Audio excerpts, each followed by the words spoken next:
Magandang araw sa iyo, kapatid, sa mapagpalang umaga. Napag-iisip ka ba minsan kung ilang beses kang dapat magpatawad sa iyong kapatid, not just biologically, but also spiritually?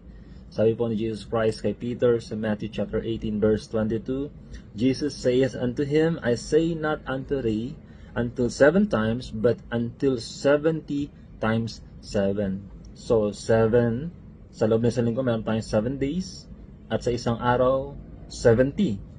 So, kung minsan nagkakamali ang ating kapatid, naiinis tayo, then pag nakakadalawa ka na, pag nakakatatlo na, nakakarami ka na.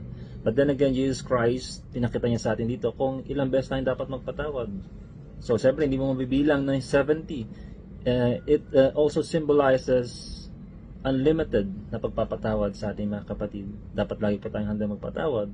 Kung tunay na tayo ay Kristiyano na sumusunod sa ating Panginoong Jesus, matuto po tayong magpatawad, pagkat kung ang pagmamahal ang naghahari sa atin, that love covers multitude of sins, maging yung sins ng ating kapatid laban sa atin. Ano lang tayo? Amin namin Diyos, salamat po sa pag-apapaalala sa amin na dapat po kami laging handang magpatawad, pagkat ikaw na aming guro, master, ay pinatawag po kaming iyong mga servant. Sino po kami upang hindi magpatawad sa kapwa namin servant?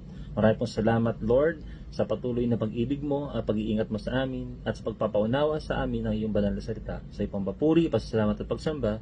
In Jesus' mighty name we pray. Amen.